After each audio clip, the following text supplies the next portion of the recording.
اور ان کی بددعا سے نہیں ڈر رہے یہ لوگ. ان کو ان کی بددعا سے ڈرنا چاہیے. اللہ نے موقع دیا, یہ 25 لوگوں کی جو گاڑیوں کا پروٹوکول آپ کے پیچھے چلتا ہے, یہ آپ کا خوف ہے, اللہ کا خوف نہیں ہے, لوگوں کا خوف ہے جو 25 گاڑیاں لے کے جاتے ہیں, ہمارے ملک کا نقصان کر رہے ہیں.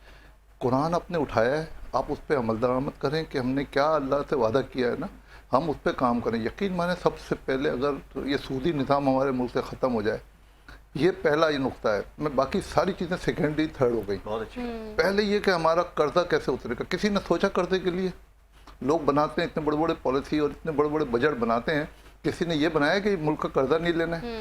ہم ابھی ساری باتیں کر کے سب کو مطمئن کریں گے, سب اپنا اپنا بجٹ لے کے بیٹھ جائیں گے, اس کے بعد اگلے سال پھر سودی وہ ہم قرضہ لے لیں گے.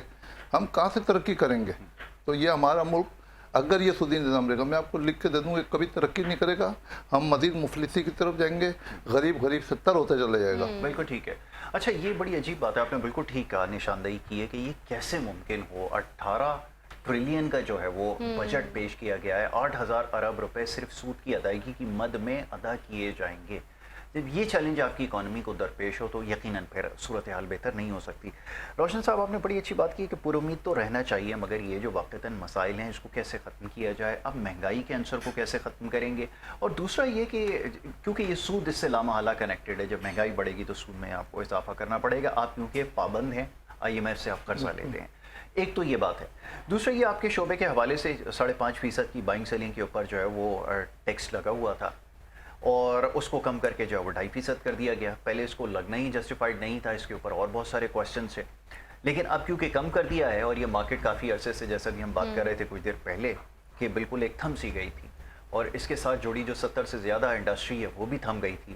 تو اب اگر کمی ہوئی ہے اس میں, ٹیکس کی جو شرح ہے اس میں اگر آدھی کٹوتی کر دی ہے, 5.5 سے کم کر کے 2.5% کر دی ہے, اس کا نتیجہ کیا نکلنے والا ہے آپ کے خیال میں؟ واقعتاً اس سے کچھ بہتری آئے گی, یا اس کو مکمل اگر ختم کر دیا جاتا یا 0.5% تک اگر محدود کیا جاتا تو اس سے کوئی فائدہ ہو سکتا تھا, اور اب کیا اس کا فائدہ ہونے والا ہے؟ میں چاہوں گا اس پہ ذرا گفتگو ہو جائے. دیکھیں یہ تو آپ کا بہت اچھا سوال ہے یاسر, کہ یہ جو ابھی بھی انہوں نے جو ٹیکسز جو آدھے کیے ہیں وہ آلریڈی انہوں نے اتنے بڑھا دیے تھے کہ ان کو کرنا تھا, مگر یہ آدھا اس کا حل نہیں ہے. بالکل حل اس کا 0.5% سیل اور 0.5% پرچیز, یہ کریں. مگر اس کے ساتھ ایک کام اور کریں, آپ کو ریونیو بڑھانا ہے تو آپ جو فیئر مارکیٹ ویلیو ہے نا اس کو بڑھائیں, اس کو بڑھا دیں, آپ کو ٹیکس وہی ملے گا. بالکل ایسا ہی. آپ نے 1 کروڑ کی انویسٹمنٹ, 1 کروڑ کا اگر ٹیکس لے رہے ہیں 50,000 روپے, آپ 2 کروڑ روپے کر دیں اس کو, آپ کو 1 لاکھ مل جائے گا. ایسا ہی. ہاں, لوگ دیں گے, خوشی سے دیں گے. آپ اسی طرح سے 5 کروڑ کر دیں, 5 لاکھ آپ کو ملے گا. آپ کا جو یہ انڈاکومنٹڈ جو منی ہے, جس کو ہم بلیک منی کہتے ہیں, وہ جو کہ پارک ہو جاتی ہے, جو لوگ رشوت کے پیسے سے پیسہ جمع کرتے ہیں, اس کو وہ پارک کرنے کے لیے ان کے لیے بہت اچھا ہے کہ 10 کروڑ کی چیز 1 کروڑ میں لیتے ہیں یا 3 کروڑ میں لیتے ہیں, باقی سب پیسہ پارک کر دیتے ہیں. یہ ہمارے ملک کا حل نہیں ہے. ہم نے ہمارے ملکوں کو صحیح ڈائریکشن میں لے کے جانا ہے. ہم بات کرتے رہیں گے, اللہ ہم کو زندگی صحت دے, ہمارے حکمرانوں کو عقل سلیم عطا فرمائے. ہم جیسا چھوٹا سا آدمی, آپ جیسا بھی سمجھتا ہے ان چیزوں کو, تو یار ہمارے حکمران کیوں نہیں سمجھتے؟ ہمارے پیسے سے تنخواہیں لیتے ہیں, ہمارے پیسے سے, ہمارے ٹیکسز سے وہ تنخواہیں لیتے ہیں, اور ہمیں بیوقوف کیوں بنا رہے ہو؟ عقل کی بات کرو, عقل کے ناخلو, سمجھتے ہم بھی ہیں, روٹی بھی ہم کھاتے ہیں, ہمیں بھی یہ پتا ہے کہ بھائی آپ نے جو ہے نا ملک کا قرضے کی بات کرو. ملک کا قرضہ نہیں لوگے, ہمارا ملک پھر بھی چلے گا. ملک کا قرضہ لینے کے باوجود بھی لوگ غریب ہوتے جا رہے ہیں, ان کو 2 روٹی کا لالا پڑتا ہے. جن کو 25,000 تنخواہ مل رہی ہے, جب آپ مہنگائی کرتے ہو, قرضہ لیتے ہو, تو اس قرضے کی صورت میں جس کو 25,000 کی تنخواہ ہے, اس میں سے 4 آدمیوں کو چھٹی ہو جاتی ہے. بولتے ہیں آپ 4 ہی آدمی کام کریں گے 8 میں سے, اور ان کو بھی کہتے ہیں اگر آپ کو 20,000 میں کام کرنا ہے کرو. تو اس کا مطلب غریب تو مر رہا ہے, اس کو تو کوئی سروکار نہیں ہے. اس کو تو یہ نہیں پتا کہ شام کو روٹی ملے گی نہیں ملے گی. وہ آپ کو ایسی حسرت بری نگاہوں سے دیکھتا ہے کہ پتہ نہیں رات کی سانس بھی آئے گی کہ نہیں آئے گی. آپ اس کو اس مقام پہ مت لے کر آؤ, اللہ کے خوف سے ڈرو. میں ان حکمرانوں سے مخاطب ہوں. میں اپنے چیف آف آرمی اسٹاف صاحب جناب آصف منیر صاحب کا شکریہ ادا کرنا چاہتا ہوں. وہ مجھے ایک امید نظر آتے ہیں پاکستان کے اندر کہ وہ اس کام کو کر سکتے ہیں. اگر وہ یہ کام کر گئے, اس ملک کی تقدیر بدل جائے گی, اور انشاءاللہ بدلے گی. میرا دل کہہ رہا بدلے گی, اور یہ سب کام ہوگا جو میں کہہ رہا ہوں. انشاءاللہ اس ملک کے اندر جو ہے ہمارا ریرا کا قانون بھی نافذ ہوگا, یہاں پہ شفافیت بھی آئے گی, یہاں پہ کرپشن بھی ختم ہوگی. صرف ٹائم لگے گا. کسی دن ایسا ضرور آئے گا کہ اس دن آپ یہ سب خوشخبری سنیں گے کہ پاکستان کے حالات بہتر ہو گئے. اچھا, یہ آپ نے بڑی اچھی بات کی امارا کے. ایک چیز اور یہاں پہ مینشن کر دیں, جیسے بھی آپ نے قرضوں کی بات کی, 80,000 ارب کا قرضہ آپ کے اوپر جو ہے وہ جمع ہو چکا ہے. تو آپ نے سب سے پہلے تو اس چیز کو میک شور کرنا ہے کہ آنے والے وقت میں اس کو کیسے سیٹل کریں. دوسری چیز ابھی آپ جیسے بات بتا رہے تھے کہ لیڈرشپ کی، یہ بات پہلے آج سے کچھ سال پہلے جب یہ بات ہوا کرتی تھی کہ پاکستان کے اندر جو ہے وہ دنیا کے فیصلے ہوا کریں گے، تو بڑی عجیب سی بات لگا کرتی تھی کہ یہ کیسے ممکن ہے کہ جی پاکستان سے پوری دنیا کے فیصلے ہوا کریں گے. لیکن اللہ کا کرنا ہوا کہ وہ وقت ہی آ گیا. تو یقیناً امید رکھنی چاہیے جیسے ابھی روشن صاحب نے کہا، لیکن ترجیحات کو سیٹ کریں. بالکل ترجیحات کو. اچھا سر، ہم نے دیکھا کہ کچھ 2 سے 3 سال ریئل اسٹیٹ کے لیے تھوڑے ڈیفیکلٹ رہے ہیں، آپ کو ایسا لگتا ہے؟ اور اب جو بجٹ کے بعد آنے والا آئی تھنک 2 سے 3 سال ہیں، تو کیا وہ ٹیکسز میں جو کمی کی گئی ہے کچھ بہتری آنے والی ہے؟ دیکھیں پہلے تو یہ بتائیں کہ یہ جو ٹیکسز جو کم کیے گئے ہیں یہ پرماننٹ بنیاد پر کم کیے گئے ہیں یا اس کے بعد مزید پھر ٹیکس لگ جائیں گے؟ اس کا جواب کسی کے پاس نہیں. میں مطلب میرا ایک سوال ہے، دیکھیں میں سوال کر میں آپ بالکل صحیح کہا، بالکل کوئی کلیئرٹی نہیں. دوسری بات یہ ہے کہ ہم جیسے لوگ جو ہے نا اور صرف پاکستانیوں کو سمجھاتے ہیں. میں نے تو بہت سمجھایا لوگوں کو، بہت سمجھایا کہ ملک کا پاکستان کا پیسہ باہر مت لے کے جاؤ، ڈوب جائے گا ڈوب جائے گا ڈوب جائے گا. یاسر گواہ یاسر کو اس وقت بھی ہم سمجھاتے تھے جب یہاں بڑی تیزی سے دبئی میں انویسٹمنٹ اور جا رہے تھے، اور لوگ ہمیں بولتے تھے یار تم کو کیا پتا کہ دبئی میں کیا ہو رہا ہے. میں نے کہا بیٹا آپ کو جب پتا چلے گا نا پھر بہت لیٹ ہو چکے ہوں گے. اب جب کچھ ہو گیا تو پھر اب لوگ کھولنے کہ یار یہ کیا ہو گیا. اب لوگوں کا رجحان پاکستان میں ہے، اب پاکستان کی پرائرٹی شوٹ کر رہی ہے. تو یہ سنہری موقع ہے ہمارے پاس، ہمارے حکمرانوں کے پاس اس وقت اپنے ملک کی ڈائریکشن صحیح کر کے اس ملک کو ترقی کی طرف لے جائیں، اپنے ملک کو قرضے سے نکالیں. یہی اوورسیز پاکستانی، یہی ہمارا لوکل پاکستانی، یہی ہمارے تاجر اس ملک کا قرضہ اتار دیں گے، ان کو ریلیف دیں، ان کی سنیں. آپ دیکھیں کہاں غلطی ہو رہی ہے. ہم یہ قرضہ لینا حل نہیں ہے. مجھے بتائیں پاکستان میں کتنے لوگ ہیں جو اپنے گھر کے لیے قرضہ لے کے گھر چلا رہے ہیں. تو یہ بھی تو جو حکمران بیٹھے وہ کو 4 سال کے لیے اپنا گھر سمجھتے ہیں نا، تو قرضہ کیوں لیتے ہیں؟ پھر ان کو پتا ہے ہم نے 4 سال کے بعد جانا، کیونکہ وہ سمجھتے ہیں ہمارا ہے ہی نہیں ملک. ہمیں اپنے ملک کو آن کرنا ہے. میں کہتا ہوں کوئی حکمران ایسا ہے جو 20 سال کے لیے بیٹھے ادھر، وہ بولے میرا اپنا ہے. بادشاہ جو ہے نا اپنا بادشاہ، وہ بولتا ہے یہ میرا ملک ہے، یہ میرا ہے پورا ملک. تو بادشاہ صحیح کرتا ہے اپنے ملک کے اندر، کبھی بھی ایسے کام نہیں کرتا. وہ سمجھتا ہے یہاں ہمارے یہاں ملکوں کو آن نہیں کرتا، جو آتا ہے 4 سال کی ٹھیکیداری پہ آتا ہے. تو ٹھیکیداری نظام ختم ہونا چاہیے. اور اگر ٹھیکیداری نظام بھی اگر دیتے ہو تو ان کو پابند کرو کہ یہ ہوگا تو اس کے بعد یہ سزا ہے آپ کی. کچھ تو ان کو کرو تو صحیح. ایک سب کو چھوٹ ملی ہوئی ہے تو پھر تو ہر آدمی وہ اپنے ہاتھ صاف کرے گا اس کے اندر. اچھا اکاؤنٹیبلٹی شرط ہے، یہ بات بالکل صحیح ہے کہ جب تک اکاؤنٹیبلٹی نہیں ہوگی تب تک اس صورتحال کا آپ کو سامنا کرنا پڑے گا. جیسے ابھی روشن صاحب فرما رہے تھے کہ جہاں پہ مونارکی ہے وہاں پر یہ ہوتا ہے کہ ظاہر ہے کہ پوری ایک کنگڈم ہوتی ہے، وہاں پر اس کو وہ اس طرح سے چلاتے ہیں. بہرحال اب اگر آپ کے پاس یہ سسٹم ہے، یہ بھی بہترین سسٹم ہے، مگر یہ کہ اس کو صحیح طرح سے کام کرنے دیا جائے اور چلانے والوں کے اوپر بھی یہ بڑا ضروری ہے. جیسے یہ بات ہو رہی تھی، سب سے پہلے جو چیز کو میک شور کرتی ہے نا آپ کی گورننس کو جو صحیح طرح سے چلے، وہ اکاؤنٹیبلٹی ہے. اگر اکاؤنٹیبلٹی نہیں ہوگی تو پھر نتیجہ یہی نکلے گا کہ ہر شخص اپنی منمانی کرے گا، اور غلط فیصلوں پہ بھی اگر کوئی قصوروار کسی کو نہیں ٹھہرایا جائے گا تو اس کا واقعتاً نتیجہ یہی نکلے گا جو ہمیں اس وقت نظر آ رہا ہے. اور ہمیں کیمرے کے پیچھے بھی کچھ نظر آ رہا ہے، اس پہ بھی غور کر رہے ہیں. چلیں بہرحال اس کے اوپر بھی ابھی بات کرتے ہیں، تو یہ بڑا ضروری ہے. اچھا روشن صاحب، ابھی آگے چل کے تھوڑی سی بات ہو جائے بجٹ کے حوالے سے. جیسے بات ہو رہی تھی، فارمولا کوئی نہیں ہے مہنگائی کے اوپر جو ہے وہ قابو پانے کا. اور دوسرا یہ ہوا کہ ہماری جو پالیسیز تھیں اس کی وجہ سے جو خاص طور پہ فیصلے کچھ ایسے آئے، کوئی بلڈنگ تعمیر تھی اس کے اندر جو ہے وہ سینکڑوں کی تعداد میں لوگ وہاں پہ رہائش پذیر تھے، پھر اس کو منہدم کر دیا گیا. یہ کچھ ایسے واقعات ہوئے تھے ماضی قریب میں جس کی وجہ سے اوورسیز بہت زیادہ جو ہے نا اب محتاط ہیں سرمایہ کاری کرنے میں. پھر بڑے بڑے برانڈ یہاں پر اسٹیبلش ہوئے، سالوں ان کی مارکیٹنگ ہوئی، اربوں روپے اس کے اوپر خرچ ہوئے، شہر سے باہر اسکیمیں بنائی گئیں.